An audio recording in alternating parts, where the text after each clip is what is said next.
You're watching Interchain FM, and today we're here with Vallejo from Quasar. This is part 2. If you haven't watched part 1, please do watch the primer so you get a good idea about what Quasar is. We're going to go to part 2. They've just launched their mainnet as of last week, the second to the last week of March. So congratulations. Thank you. Yeah, when you said watch the first part, it took me a second because it's been such a long time ago. It was in Austin in June, right? Osmocon, June or May. Yeah, so much changed since then. It's actually unbelievable. Thanks for the intro, and yeah, pleasure being here. Yep. Thanks for coming back. Very excited that now we have an extra DeFi money Lego at play. Yeah, it's an honor. Yeah. What can people do with Quasar right now? Yeah, so the entire design of the platform is just to be ridiculously easy and completely hide away how complex the underlying is. Essentially, right, you have pillars in every kind of ecosystem. You have lending and borrowing, you have dexes, and then you have vaults, right? Which we call them vaults in DeFi native speech, but I mean technically it's just a fund, right? It's just a pool of money you can use. The issue in Cosmos is because of the sovereign app chain theory you have all these sovereign zones and sovereign app chains. So liquidity is incredibly fragmented. And even with the invention of IBC 1.5 years ago, 2 years ago, it almost feels like IBC should never be used by human, but right now it can only be used by humans almost. So you have to initiate, an own IBC transfer, know the channel ID. It's a very cumbersome process. And so what you can do in Quasar is we have a button on the platform where you can deposit Osmo from Osmosis. So you don't even need to do anything beyond pressing the button once, adding the amount and pressing send. And then we currently have one strategy called Osmo Pro, which is the first interchain vault ever in Cosmos.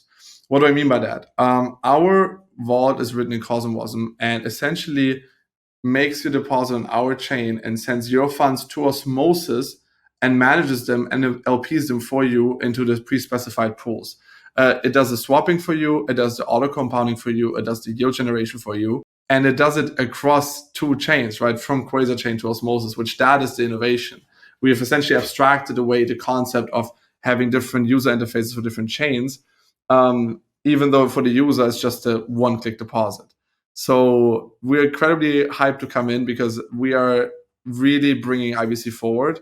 And I think that Quasar is the first step for a long journey of long and deep IBC mass adoption that we're going to see across crypto, even beyond Cosmos. That's super exciting. So tell me this, is this custodial on the Quasar chain or is it non-custodial and you're providing some kind of algorithm that leverages the on-chain mechanics of the native chain like on Osmosis? Yeah, for sure. So technically vaults can be anything from custodial to non-custodial, and anything from essentially automated strategies to very basic primitives that just kind of, invest by percentages. This vault essentially is a showcase of what can be done. So for instance, right, compared to other decentralized asset management platforms, we don't want to be a major player on the Quasar chain. We expect there to be many other teams that build on it. Now, to answer your question specifically about Osmo Pro, it's currently going through final stages of auditing, but it is a non-custodial strategy to the extent that you have a smart contract admin, which has certain rights to edit a smart contract. However, given that we have in our pipeline on governance for vaults specifically, so that's like another thing in Cosmos to add. So we would have the vault share owners would have governance rights over that specific vault. So we essentially create, not just the governance layer of the chain, but also of the specific stakeholders of strategies. At which point it is actually an on-chain governed smart contract. We are not that far yet, but it is supposed to be, and it is a non-custodial service because we are not essentially just an asset manager that takes your money and manages the assets for you. The contract has logic on-chain that anyone can view once the audit is through and we open source it, that anybody can check what it does. But currently, what it essentially does is it single side takes Osmo in, and then it single side deposits into Osmo ST Osmo, Osmo Atom, and Osmo USDC pools.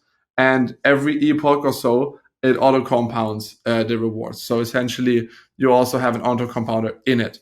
And it keeps the balances between the pools to be, relatively close to 1/3, 1/3, 1/3, so that you have essentially the exposure to what we consider kind of, again, Osmo Pro, right? This is not an Osmo Max product or an Osmo, kind of small cap. This is kind of the flagship product in the sense of the three deepest liquidity pools with the highest incentives in Osmosis that we want you guys to have exposure to. Okay, from what I understand now, then it's that governance holders of Quasar decide on the logic of each smart contract. Is that right? Or is each smart contract Until is No, so until we have specific vault-based governance, that is the case. We have currently not launched our token yet to the public. Jurisdictional changes in law essentially kind of just a month ago changed from nowhere where we're incorporated. So we don't we don't want to break the law. So we're kind of looking into incorporating a foundation in Switzerland, for instance, before we can do a proper public sale. But until then, this is really an early stage product, right? We have it on the website, and it's really to showcase what IBC can do. So if anything, this is a really advanced, beta level showcase of the capabilities of IBC once you use Interchain accounts, Cosm, and ICQ interchain queries to essentially just completely renew IBC as a protocol from just, you can transfer tokens to this will unlock liquidity and bridges between any chain that uses it. got it. So you use a combination of interchain queries, interchain accounts, and the power of a Cosm smart contract to be able to control certain assets on another chain. Yeah, so we can actually claim a couple of titles there too. So to our knowledge, we're the first ones to have Cosm smart contracts that work with ICA. So essentially, that means that the way that we use interchain accounts does not have a need for private keys, which is obviously a massive security improvement, and also allows you to create, your own contracts and engage with own interchain accounts. We co-developed interchain queries actually with Strangelove and Polymer DAO. It was a grant from the Interchain Foundation. So now kind of, adopted to Osmosis, thankfully in time after the expedited proposal 466, which is a legendary moment. And yeah, we basically use the entire available stack of IBC, build on it, expanded it ourselves, and also with partners such as Strangelove, who've been super crucial on the relaying side, improved the relayer software and the relayer reliability a ton, because the edge cases that we are facing are completely bonkers compared to what IBC has been facing before. Truly kind of a paradigm shift of what you can do with IBC. In fact, with our testnet a month ago was the first time ever in crypto history that you managed a position from one chain to another without added security assumptions to the underlying security assumptions of the chains, right? So we didn't use a multi-sig bridge, we didn't use a validator bridge, we just used IBC to manage assets across chains. And I think, from a crypto OG like me that is still relatively new to Cosmos, I'm talking 1.5 years, but I've been in crypto since I'm 16. That little sentence gets me to nerd the F out, because that kind of allows us to abstract away the insanity of ecosystem maximalism that we have right now. It almost feels like, people saying Solana's better than Cardano's better than this and da. It sounds to me like in the early internet days when people were trying to fight about whether Azure, AWS, or Google Cloud is best. But the end user just wants the website to load fast, just wants to click a link, just wants the data to be safe and to get the info they need. And we've never had a good opportunity to actually abstract it away until now, when we bring IBC to a level where it can grow beyond Cosmos and be so much more than just token from A go to token B. Quasar was the first project, I believe, that used the emergency governance tool on Osmosis, Yes. right? To pass that within 24 hours. Was it 24 hours or 48 24 hours? hours. So we we co-developed interchain queries, and it went through governance as going to be adopted in V15, which was amazing, right? Because it allows us to not having to use an oracle. I mean, it truly, the way we do things takes longer and is early stage and has a ton of dependencies left and right, but it is the right way to do it because it's the native stack that we're using. And so when we realized the entire team was in Dubai launching together, so we were all 14 of us are in Dubai, right? Completely grinding it out, barely sleeping, more Red Bulls in than hours of sleep combined, probably. And then we realized that there was a parameter missing for ICQ. And that really, team spirit just tanked because of the duration of, governance proposals on Osmosis. We knew that first we thought that that's it. We have to delay mainnet, even though we've been crunching and everything. We just can't physically do it in time if this doesn't pass. And then one of our devs comes running and it's like, there is a special expedite proposal. And I'm like, has it ever been tried before? No. And he tells me, what do you need for it to pass? And he says 67% of people need to vote yes. And I'm saying, wait, so like 20% needs to be reached, but in 60, he's like, no, 67 of all staked also need to say yes. And I was in complete denial, and I still thought like, wait, just 67 need to vote, but at least have. He's like, no, 67% of all Osmo need to give you a yes in under 24 hours. And that was probably like 3 or 4 a.m. So I'm laying on the ground, losing my mind. And in comes our project manager, and it's an iconic sentence in the company now, but he comes in, asks what's happening. We explain it to him, and all he does is he sits down, he gets his laptop in the second monitor, and says, "Do we have a spreadsheet?" And we immediately went into override mode of basically creating a list of any validator that Cosmos has ever seen. I am going to pay a big price for this in the future, Django, because now every validator in Cosmos has my private TG. I incurred some massive debt for this to happen, but we essentially just grinded out and pinged every channel humanly possible and everything. And we got the highest turnaround ever in the Osmosis governance proposal. We got 77.5% of all Osmo to vote, which even compared to normal duration is the highest one that ever happened, where we did it in 24 hours. And then we also reached quorum, the fastest time ever, which was in 25 minutes after the proposal went live. We reached 20%. That's amazing. Quorum. It was incredible. It was awesome because, we saw the entire community come together. And I think this is probably like, this new hashtag Cosmos season feels much more collaborative, right? It feels much more like as one mass, right? Before, we've had all these different hubs fighting and working against each other and trying to brand themselves as being Cosmos, right? The terror syndrome is what I call it. Kind of, you are half Cosmos, but you're not really Cosmos. But this Cosmos season feels like we're all in it. And we're suddenly bonded and combined. And this proposal passing was such a catalyst for my team to like completely go overboard with grind mode to reach our launch day. And we were incredibly proud to be able to do that. That's an interesting meta observation. Actually, from the outside looking in, people are saying that Cosmos is lacking a coherent narrative now, even though on the inside it's more cooperative than ever.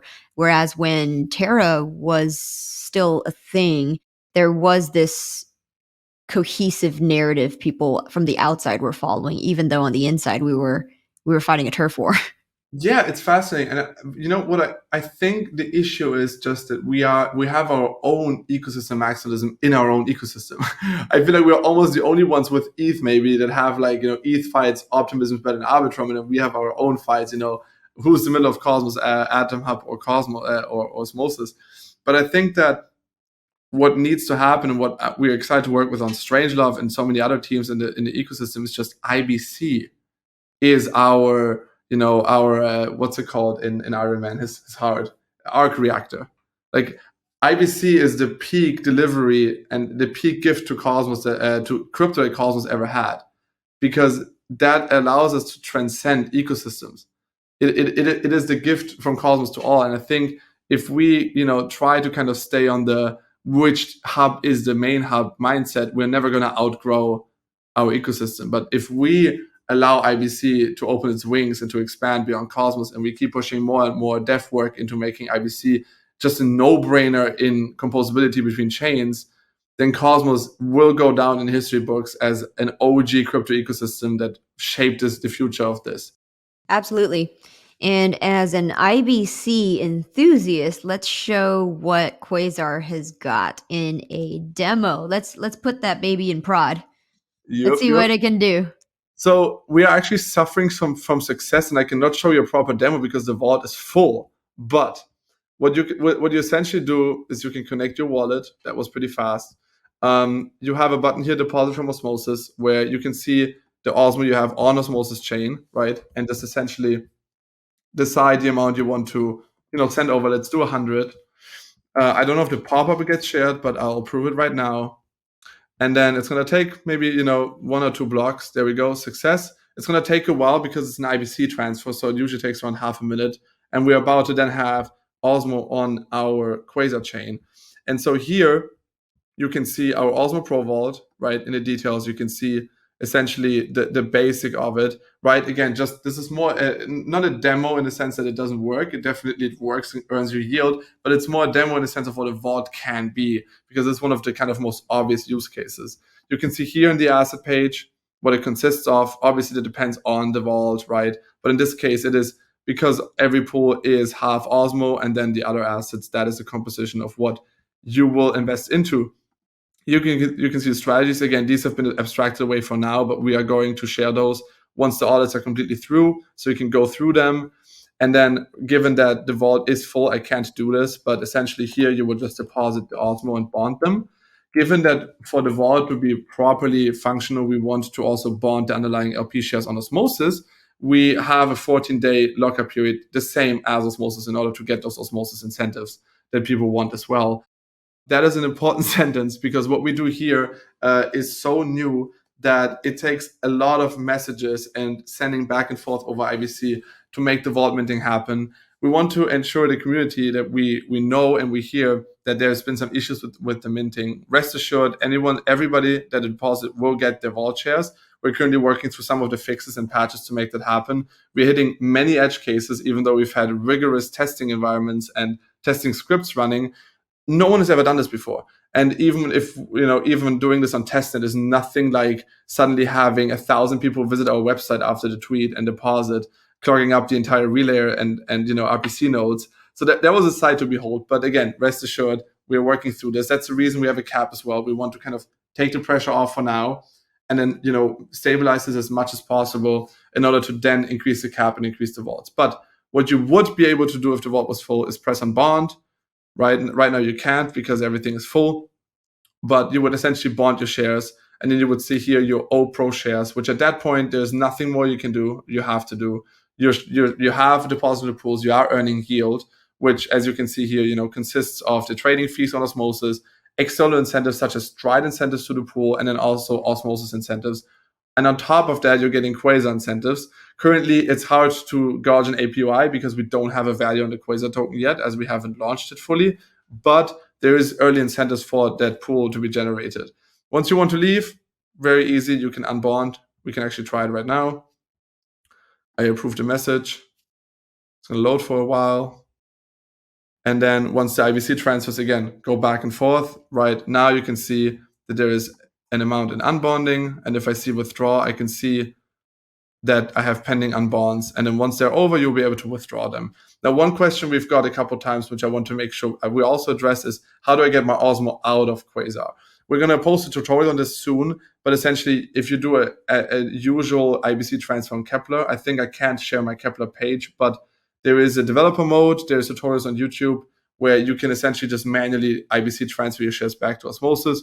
We're also going to work with Osmosis on having, a button on the Osmosis page to get your Osmo back. So again, rest assured, your funds are not locked away. In fact, what's actually very unique about the Quasar chain right now as well is that you pay gas in Osmo.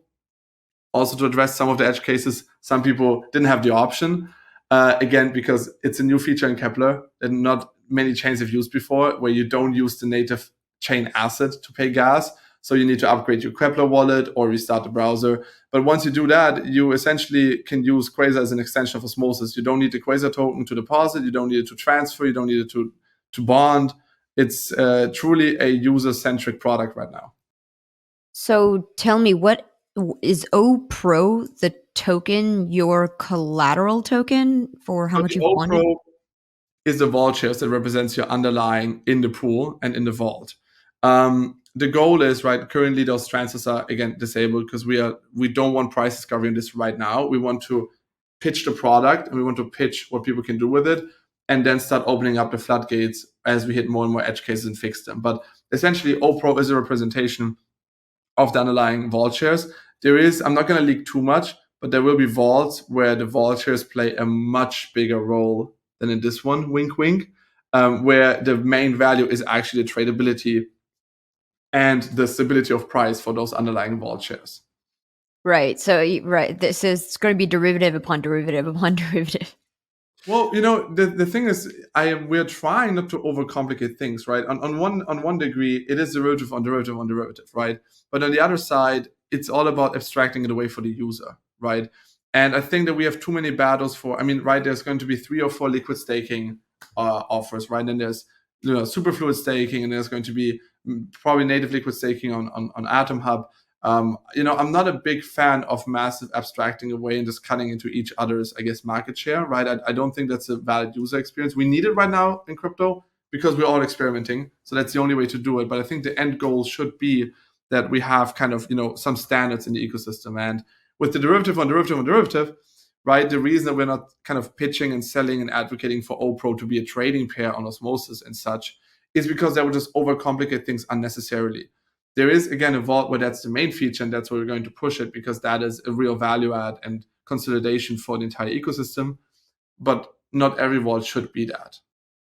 Now, there's early incentives for people to be farming Quasar tokens, but if gas fees are being spent in native Osmo on Osmosis, then what would be the utility of the Quasar? Totally. So the reason it's designed right now, again, is right to delay the token launch and have a product out that is mainly focused on the product, which I think is very rare in Cosmos and in crypto generally. We're going to switch the model completely once we have a public token sale. So for now, right, test, essentially isolate away all the potential issues that people could have to see if the underlying thesis is strong.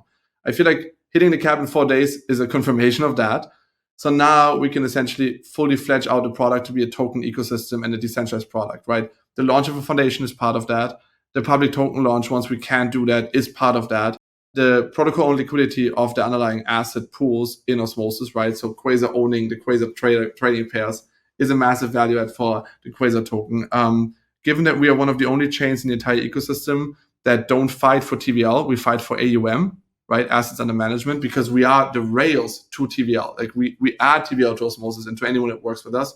It is a very natural fit for us to have a treasury that is diversified and holds the assets that we actually, send liquidity to. And so the Quasar token is going to go much beyond just paying gas fees. It's going to be, you're going to need to lock them up to create vaults. It's going to be a way to essentially incentivize liquidity, early liquidity generation for new vaults. There's going to be an opt-in program for vault creators to essentially share profits with the treasury. And if they opt in, the treasury can vote to deposit funds into the vault, at which point the treasury essentially has a leverage on profits without a leverage on risk. So that creates an ecosystem where the Quasar token is the backbone of Quasar without ever making it a necessary purchase for the end users. That is a very thin line to walk. It's not an easy line to walk, but that's what creates the real value. If you look at Uniswap, for example, they did this really well. They built a product that people wanted to use and didn't have a token for the longest time. And then they switched to a model where the token suddenly represents the entire protocol, at which point it had value, but it never obscured or created issues for the user because you don't need the token. So that's kind of what we are striving for. So is it like Yearn mixed with Gnosis Safe, but on Cosmos? Good question. I think I have friends in the Yearn DAO, in the founding DAO, and we've also, I talked with them early on because I wanted to understand which pain points they have and also what they feel like they could have maybe, done differently. I think the main difference with Yearn is that we are a permissionless vault creation platform, right? So not currently, but once again, audits are through, token is live, chain is decentralized fully. At that point, anyone can create a strategy, which is not something that you can say of Yearn, right? So there is a differentiating factor there. The Gnosis Safe aspect is similar in the token representation of the project, but less so in the product itself, right? Given that, technically, it is a fluid safe without a multi-sig for any vault, right? The vault is a representation of the governance rights of the vault shareholders once we have vault-based governance, which allows you to essentially make sure that you are not exposed to governance from a token that you don't hold, or of token holders that don't have any stake in your product. I think one of the biggest issues in crypto is when incentives are not aligned, or actually anywhere in the world, politics especially. And so we want to abstract it away, because not to go too deep into that topic, but that is what institutions need, wink, wink, to get into decentralized asset management. So in terms of products on Quasar, what's the difference between Pro, Max, and etc.? How does someone launch a vault there? So the Pro, Max, and there's going to be Horizon. Those are our in-house vaults that we launch with to continue showing the use cases and to kind of seed, I guess, some liquidity on the Quasar chain.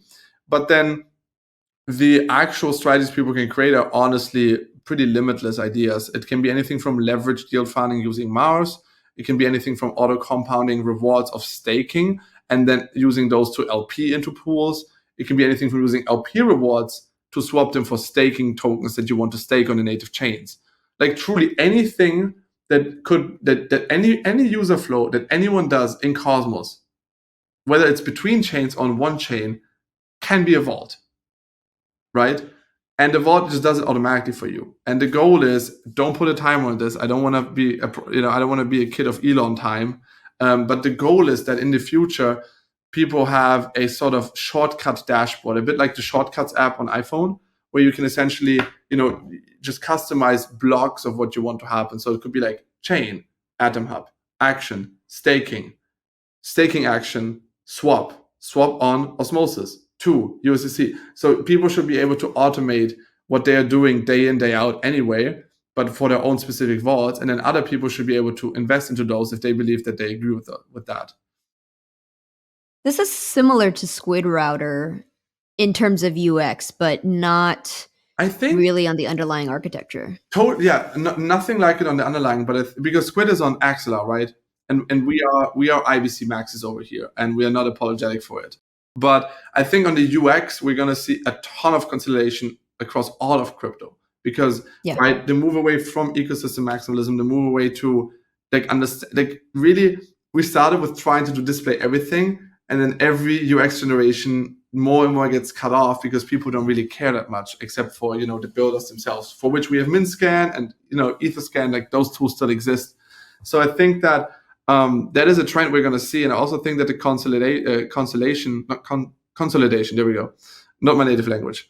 The consolidation of different projects is going to increase as well, because especially in Cosmos, right, mesh security is such a great idea in kind of aligning economic incentive and working together to make sure that the user experience is condensed and they don't feel overwhelmed. There's one sentence my mom, she used to grow up, she grew up in communist Bulgaria, and my dad is from Soviet Russia born, so I have 2 parents from ex-communist and socialist countries.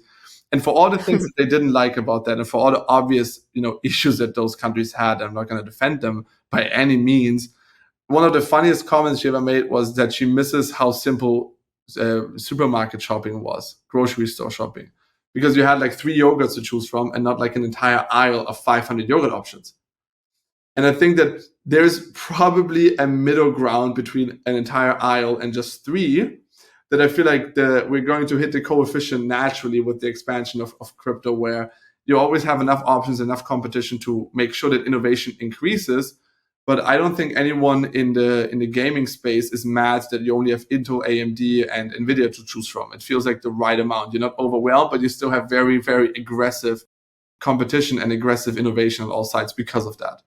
Based on all the early talks that we've been having in the last year, it does look as if the space is trending towards a network of networks. The vision of the interchain, how ecosystems are going to be abstracted away such that we will have standardization of messaging protocols and client-side apps that's going to abstract it away for users. So with mesh security, decentralizing DA and security layers, and Celestia or abstracting away DA layers, that does look to be where we're headed as a whole space. Yeah, and I'm really happy for it, because we need to abstract stuff away. I think we've been all trying to do everything at the same time, and I'm a massive fan of scaling, very thin vertical line instead of trying to do everything at the same time. I'm not a big, at least in my own life's philosophy, I never exceeded if I did multiple things at the same time. And I've always had better results if I focus on 1 or 2 projects. I mean, not even 2, honestly, if I focus on 1 project. And so I think as a space as well, if protocols focus on just doing one thing really well, that's how you scale. I mean, people look at Google and think they do everything, but they've been just a search engine for 15 years before they pivoted. And same for Amazon, right? Bookstore before they pivoted to AWS. And I think that abstraction away plus the consolidation of focus are probably the things that make me the most hyped on an abstract level. And then IBC basically rebranding itself to SIBC, Standard Inter-Blockchain Communication, is probably, I don't want to coin that. Please stay with IBC. But for the sense of it should be the standard, I can't wait for it to just be the TCP IP of crypto. Shout out to Strangelove for that analogy. And yeah, we are ready to capitalize on Oh, that. that analogy existed long before they. Oh, didn't know That was always the tagline for IBC. Today I learned, but yeah, we are just excited to make that happen, honestly. Excellent. Well, thank you so much, Valentine, for joining us on this show. Congratulations on your mainnet launch. I look forward to farming some good old Quasar tokens. Yeah, thanks. I appreciate it, Django. And shout out to anyone that is crazy enough to invest in this early idea and this early vision. Shout out to anyone that helped us pass 466. That was historic and a precedent in Osmosis and in all of interchain governance. Shout out to the team for grinding like insanity to make this happen. And honestly, shout out to all our ecosystem partners, Sunny, Osmosis, you, Nina, Rina, all the validators that helped us, Strangelove, Galileo, and anyone else that is, putting so much weight behind us to really spearhead what IBC can be. Thank you. Absolutely. And you could find Quasar.fi directly on the Osmosis front end when you log in. So, and congrats. we feel represented as lightsabers, which my childhood is nerding out.